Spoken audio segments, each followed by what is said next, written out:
J'aime à dire que écrire, c'est un peu comme manger un éléphant. C'est-à-dire comment on mange un éléphant? Eh bien, un peu tous les jours, ou du moins morceau par morceau. Il faut être pugnace, il faut travailler, il faut le reprendre. Et puis ça se fait progressivement. Donc les 3 années aux Artisans de la Fiction, moi j'ai vraiment beaucoup aimé. Bonjour, nous sommes ravis de vous accueillir. Pouvez-vous vous présenter, s'il vous plaît? Bonjour, je m'appelle Thomas Lobvip et je publie mon premier roman, Migrer vers les hauteurs, au labyrinthe de Théia. Comment procède un jeune auteur pour se faire publier? J'ai commencé à écrire vers 34-35 ans, donc il y a une dizaine d'années. Il m'a fallu une dizaine d'années pour trouver la première maison d'édition qui accepte de publier donc Migrer vers les hauteurs, qui n'est pas le premier texte que j'ai travaillé, mais qui est le premier texte qui trouve le chemin de la publication. Je l'ai diffusé d'abord à 20 maisons d'édition et j'ai eu aucune réponse positive, puis à 50, et c'est finalement dans le cadre d'un appel à texte qui était ciblé vraiment sur l'imaginaire autour un imaginaire autour de l'Asie. Donc c'était un appel à texte plutôt ciblé qui correspondait vraiment bien au contour de Migrer vers les hauteurs. Je l'ai soumis et il a été accepté. Donc voilà un chemin donc 8 ans d'écriture, puisque c'est un roman que j'ai commencé voilà, il y a pas mal d'années de ça. Et donc il y a eu tout un travail de réécriture, de plusieurs versions. Le fait d'avoir eu des bêta lecteurs, des amis, des collègues qui, parfois des personnes que je suis parti chercher en disant tiens, tu as telle expertise sur le changement climatique, sur telle religion, et donc d'avoir des apports comme ça de personnes extérieures qui ont relu, qui m'ont fait des critiques et qui m'ont aidé à reprendre le livre. Parfois il fallait que je le laisse décanter pendant 6 mois, 1 an pour le reprendre, regagner sur une nouvelle version. Donc ça a été vraiment un travail de longue haleine, mais en même temps, voilà, dans le souci d'essayer de pousser le livre aussi loin que possible, de l'améliorer autant que possible. J'avais ce souci-là, et donc voilà. Donc j'aime à dire que écrire, c'est réécrire, et donc l'importance d'avoir des retours extérieurs. Et parfois, parfois l'aide extérieure, c'est un ouvrage sur comment construire un récit, qui peut aussi, je pense à l'anatomie des scénarios de Truby par exemple, qui peut apporter des éléments d'améliorer, voilà, tel personnage, telle histoire, telle profondeur, dégrossir, le terme n'est pas joli, mais voilà, réduire au plus fort. Donc à chaque fois, voilà, c'est des nouvelles versions jusqu'à heureux, voilà, de trouver un éditeur, le labyrinthe de Théia, qui l'a trouvé. Comment travaillez-vous sur un roman? Alors je suis un architecte, comme on dit, c'est-à-dire que je travaille vraiment sur plan.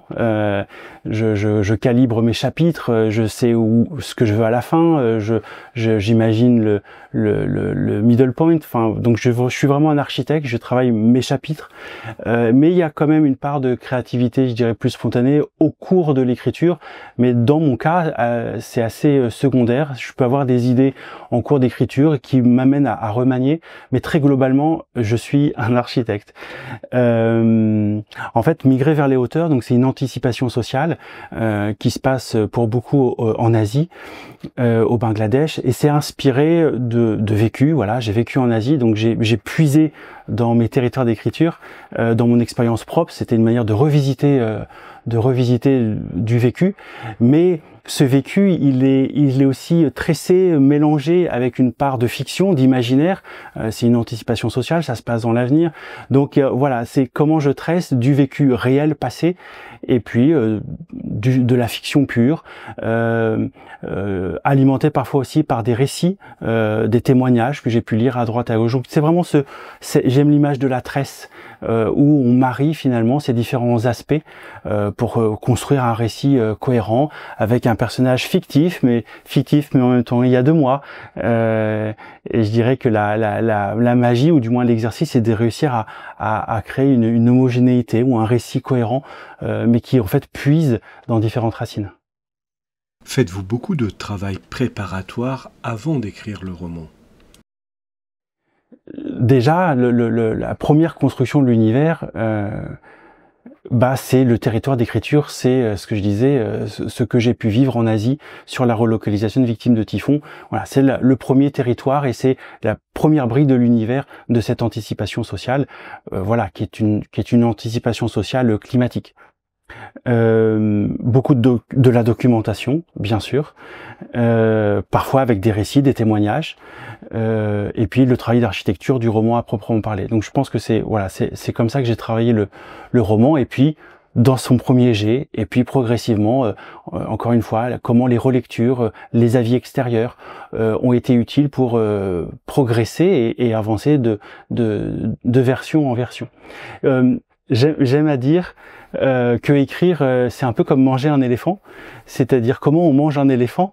Eh bien, un peu tous les jours, ou du moins morceau par morceau. Et souvent, comment l'écriture, j'essaye de me dire qu'est-ce que je peux faire aujourd'hui? Qu'est-ce que je peux faire ce week-end? Qu'est-ce que je peux faire pendant ces vacances? Quelle partie de l'éléphant je peux manger aujourd'hui? Et parfois, il n'y a pas d'écriture, ça reste dans l'imaginaire, ça reste dans la tête. Et puis parfois, bah, ça va être une page. Parfois, il y a eu des week-ends très fructueux, des vacances très fructueuses. Je sais qu'il y a beaucoup de personnes qui peuvent dire il faut écrire tous les jours. Moi, je pense que c'est qu'est-ce que je peux faire aujourd'hui, et que parfois ce que je peux faire aujourd'hui, c'est pas écrire, c'est imaginer, c'est rêver, c'est repenser à son personnage, à ses failles, à ses défauts, à la manière dont il va se transformer au fil du récit. Et j'aime penser aussi que l'écriture, ça commence par l'observation du monde qui nous entoure, mais l'observation de soi-même et l'introspection qu'on peut avoir sur son propre vécu, et là ça a été le cas sur mes expériences en Asie dans le passé, et ben l'observation de ce qui s'est passé, donc l'observation par l'introspection, c'est déjà, il me semble, en tout cas pour moi ça a été le cas, le début de la création de cet univers de Migrer vers les hauteurs. Comment créez-vous vos personnages?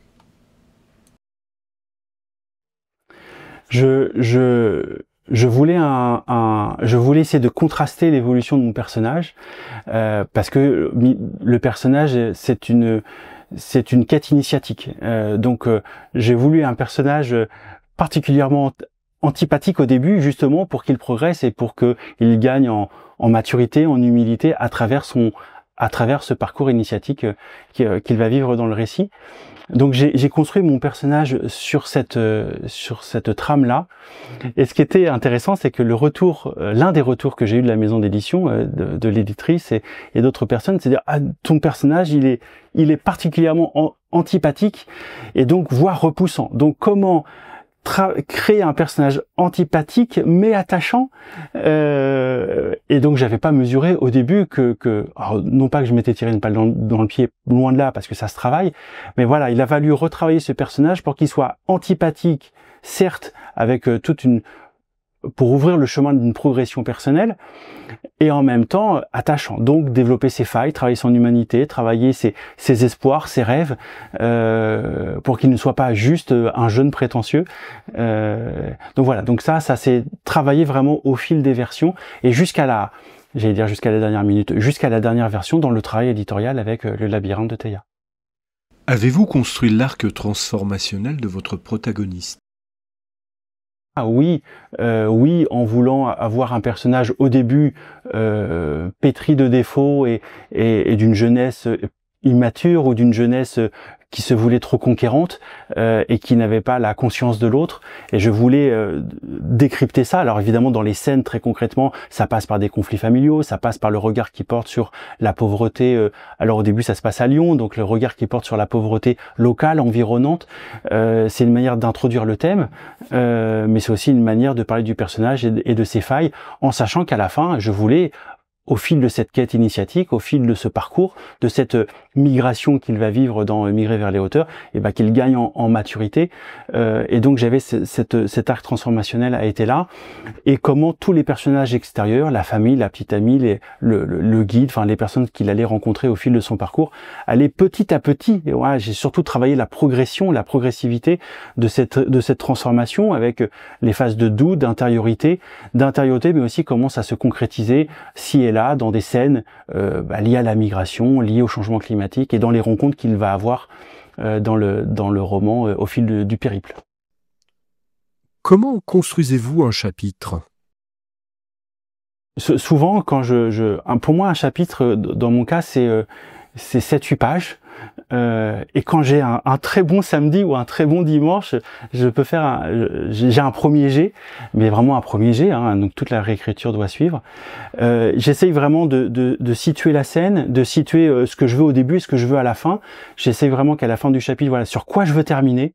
C'est vraiment le A et le B, c'est-à-dire où est-ce que je commence et où est-ce que je veux aller. Et je trace les pointillés et surtout de me dire qu'est-ce qui est nécessaire. Voilà, qu'est-ce qui est nécessaire et d'apprendre à retirer tout ce qui ne l'est pas pour essayer que ce soit aussi dense que possible et souvent au fil de réécriture, de resserrer sur une scène, parfois de fusionner des personnages parce que tout peut tenir sur un personnage. Mais voilà, c'est vraiment le travail, je dirais, de mise en pointillé ou de continuité entre une situation initiale et sur quoi je veux terminer, sur quel moment fort je veux terminer. Ça peut être une question, ça peut être une ouverture, ça peut être un doute, une intériorité. Mais voilà, je travaille mes chapitres qui sont toujours comme ça à 7-8 pages dans mon cas.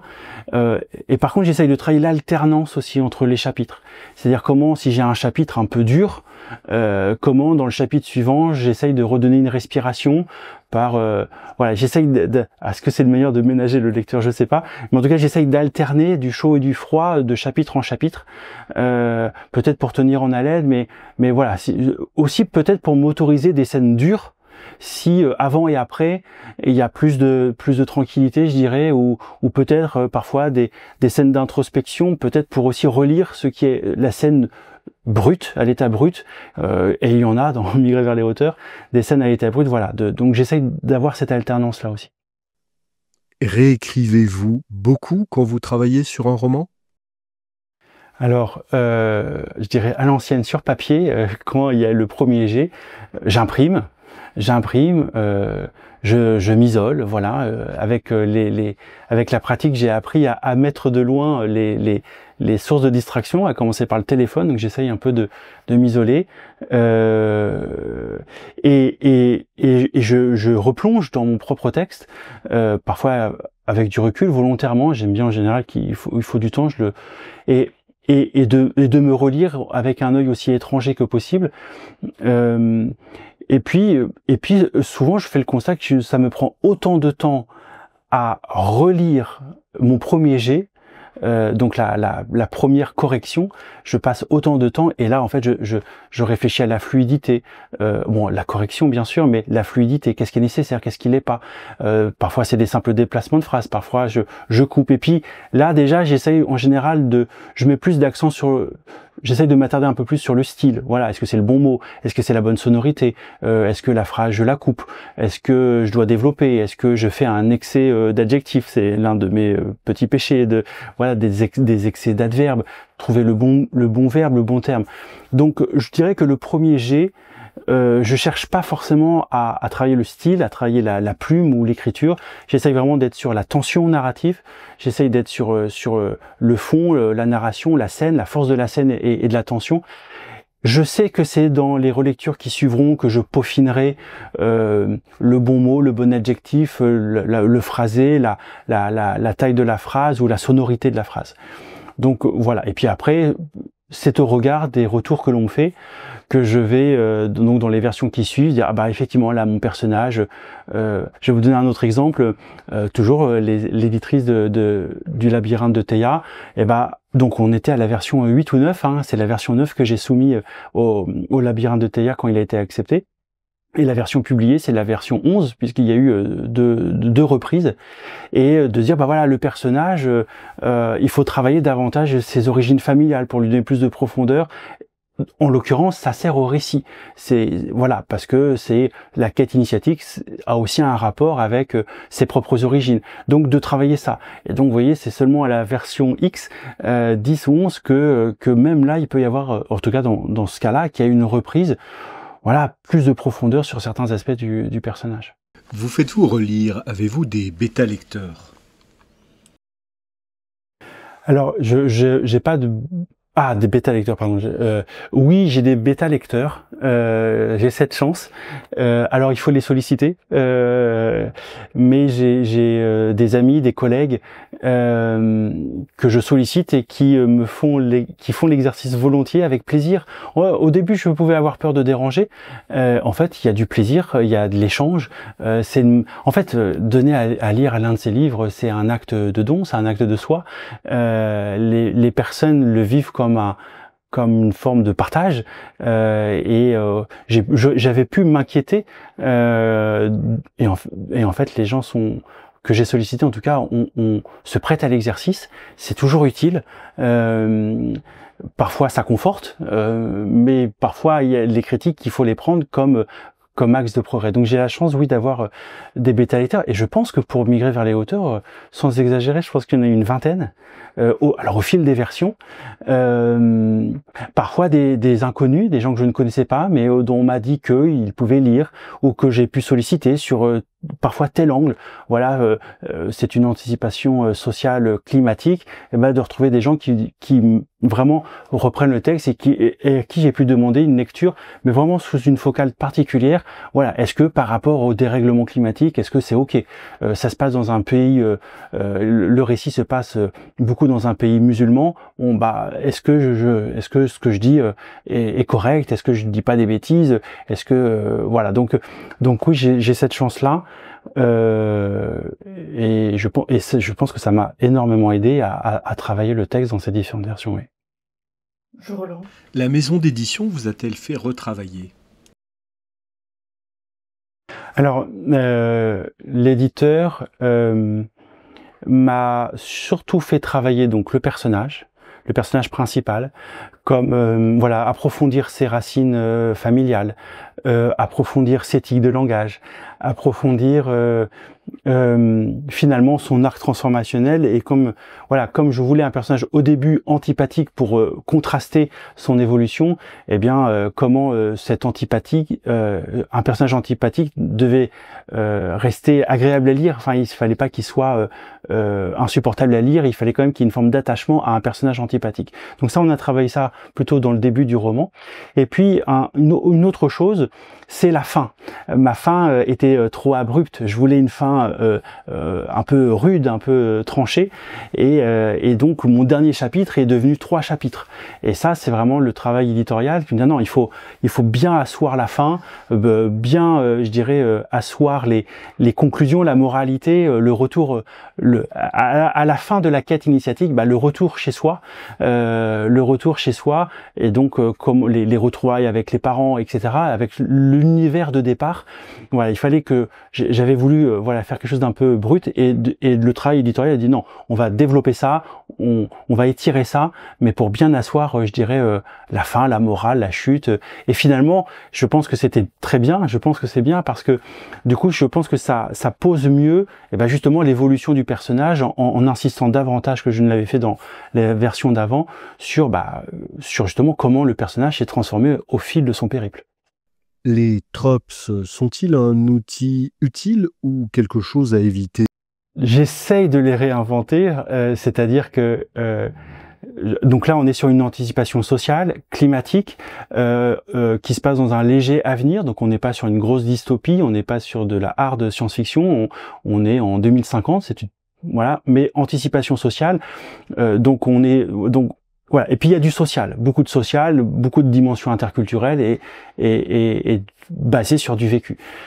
J'essaye de travailler quels sont les tropes. En général, quand je m'attarde aux tropes, c'est souvent pour me dire quel pas de côté je peux faire. Et je sais pas si j'y arrive, mais en tout cas, je me pose la question du pas de côté que je peux faire, d'essayer de réinventer. Alors sur un autre ouvrage, plus de fantastique, voilà, comment j'essaye de réinventer les codes de l'anticipation, du climat, de la rencontre. Voilà ce que j'essaye de faire, ou c'est comme ça que j'essaye d'aborder la notion des tropes. Faut-il lire pour écrire? Oui, je pense qu'il faut lire pour écrire.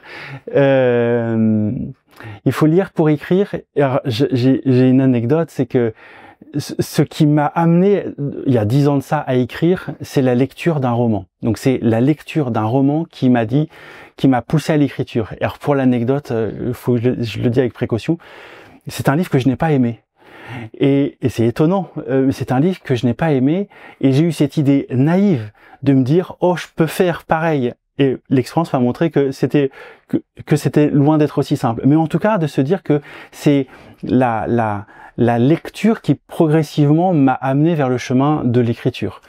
Peut-être aussi que il y a 10 ans, c'était pas une époque facile pour moi, et je me plongeais dans la lecture comme une évasion. Et fut un temps où je me suis dit, où finalement la lecture était source d'évasion. Mais c'est là que je suis tombé dans l'écriture en me disant que l'écriture pouvait aussi être source d'évasion. Donc la lecture a eu ce sens-là, cette importance-là, je dirais dans mon parcours d'écriture, voilà, la lecture a eu cette importance-là. Et puis après la lecture aussi comme exercice de qu'est-ce qui me plaît, qu'est-ce qui me plaît pas, qu'est-ce qui me plaît, qu'est-ce qui me plaît pas, qu'est-ce qui marche, qu'est-ce qui ne marche pas, pourquoi ce personnage je le trouve incroyable, pourquoi cette histoire je la trouve incroyable, mais aussi de s'interroger de pourquoi ce roman n'a pas marché pour moi, et de se dire et quel enseignement je peux tirer dans l'écriture, parce que là ça a marché pour moi, là ça n'a pas marché pour moi. Et dans les lectures aussi, ce qui a été important pour moi, c'est finalement les lectures de manuels. Enfin, j'ai cité tout à l'heure l'anatomie du scénario de Troubi. Je sais que c'est un pavé, moi je l'ai dévoré, j'ai vraiment adoré ce livre, qui m'a vraiment donné des clés certes techniques, mais sur la tension narrative, sur la scène, sur l'arc transformationnel du personnage, sur l'ironie dramatique, vraiment plein de choses qui puisent dans les lectures, mais qui puisent aussi dans les films. Et voilà. Et donc je trouve que ces lectures-là m'ont été aussi vraiment propices, je dirais, à mon cheminement d'auteur. Comment vous êtes-vous formé à la narration et à l'écriture ? D'abord par tâtonnement, avec des premiers bêta lecteurs. Le premier texte imprimé maison, je dirais, donné à ma première bêta lectrice, une amie. Le premier retour que j'ai eu, c'est non, je suis vraiment pas rentré dedans, j'ai lâché au bout de 5 pages. Donc d'abord par tâtonnement. Et puis voilà, il faut être pugnace, il faut travailler, il faut le reprendre. Et puis ça se fait progressivement. Donc les 3 années aux Artisans de la fiction, moi j'ai vraiment beaucoup aimé. J'ai vraiment appris beaucoup de choses, donc sur la technique, sur la narration, sur l'entraide qu'il y a pu avoir aussi entre apprenants, et puis le travail de nouvelles est une bonne étape. Enfin, pour moi, les nouvelles, c'est plus qu'un exercice, parce que je trouve que la nouvelle est un vecteur d'expression à part entière, et on peut dire des choses fortes avec dans un format de nouvelle. Donc il y avait beaucoup de choses que j'avais envie de dire, et dont il n'y avait pas forcément besoin du format d'un roman. La nouvelle peut être très forte. Et donc j'ai publié une 30aine de nouvelles, différentes anthologies, des recueils de nouvelles, donc voilà, des choses et qui peuvent créer de la fierté, voilà, de publier, voilà, dans un ouvrage de la LICRA. Bon, il y a plusieurs, voilà, et donc ça m'a fait gagner en confiance, je pense, de travailler des nouvelles, d'avoir le plaisir d'aboutir aussi. Je pense que ça apporte une respiration, le plaisir d'aboutir à une nouvelle de quelques pages. Ça se partage, ça se donne, et quand ces nouvelles trouvent le chemin de la publication, bon voilà, c'est des petites étapes, c'est des fiertés progressives, on gagne en confiance, et encore une fois ça se partage, et je pense que ça fait partie clairement de mon apprentissage.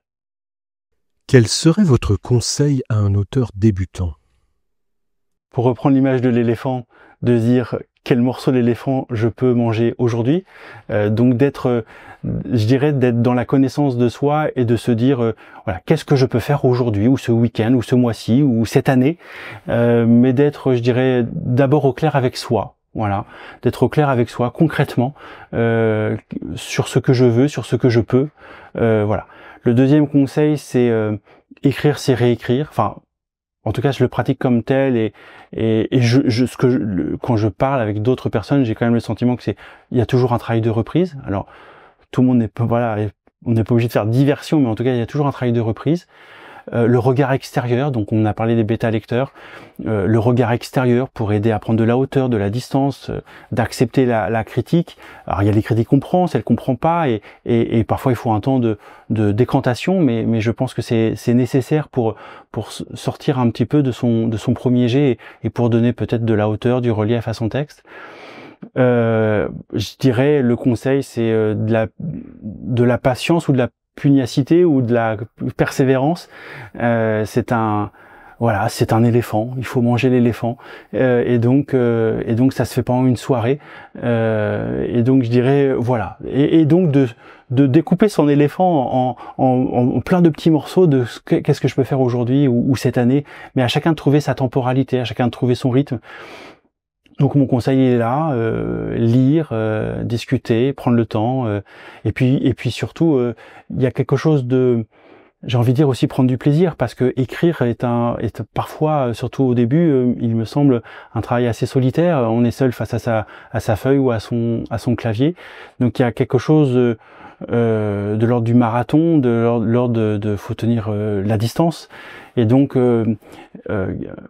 quel est le plaisir? Voilà. Quel est le plaisir? Il faut que ce soit une source de plaisir et pas une source de dépense d'énergie. Et donc le plaisir, ça va être le plaisir de se relire, le plaisir d'imaginer, voilà, le plaisir d'imaginer, le plaisir de rêver, le plaisir de dire de quoi j'ai envie de parler, quelle est mon interpellation, quel est le cri ou quel est le message que je veux faire passer, là par une nouvelle, là par un roman. Et je pense qu'il faut aller puiser en soi le plaisir, voilà, ce qu'on a au fond de soi pour qu'il y ait du plaisir et de l'engagement. Ouais, c'est ça, de l'engagement pour je pense tenir sur l'ensemble du chantier. Quelle est votre relation à l'intelligence artificielle? La question sur l'intelligence artificielle en tant qu'écrivain, en fait, je vais répondre sur ma relation à l'intelligence artificielle tout court, et donc aussi en tant qu'écrivain. En fait, je n'utilise pas l'intelligence artificielle, ou du moins les quelques fois où je l'ai testé, il est vrai que j'ai trouvé ça impressionnant, la capacité, voilà, la production visuelle ou des écrits. Donc c'est vrai que ça m'a un peu scotché. Je l'utilise pas. En fait, ce qui je m'auto-interdis, on pourrait dire. La question que je me pose sur l'intelligence artificielle, c'est l'éthique de l'intelligence artificielle et de ce que l'on ne voit pas. Et en fait, au-delà de l'aspect créatif et au-delà de ce que ça peut produire en visuel, je me dis qu'est-ce que ça puise en ressources, en énergie, est-ce que ça puise dans des ressources d'autres auteurs? Et donc c'est cette éthique de ce que ça puise, de ce que ça épuise, ou de ce que ça consomme, que l'on ne voit pas, et donc on est dans l'ordre de l'invisible, mais pourtant qui a une conséquence. Et donc je dirais que c'est cette approche de l'intelligence artificielle en tant que consommateur d'énergie et qui aujourd'hui fait que je n'emploie que très rarement, pour être honnête, l'intelligence artificielle. Mais du coup, en tant qu'auteur, et puis j'ai pas envie, dans le sens aussi où la partie que je préfère dans l'écriture, c'est justement la partie du rêve et de la créativité, de l'imaginaire, et ça j'ai sûrement pas envie de le laisser c'est la partie que je préfère, et j'ai sûrement pas envie de la laisser à quelqu'un d'autre ou à une intelligence. Donc voilà, donc quand j'ai pu utiliser des logiciels qui n'étaient pas forcément de l'intelligence artificielle, c'est souvent pour m'aider à corriger vraiment les fautes, trouver les redondances. C'est en ce sens que je peux utiliser des logiciels.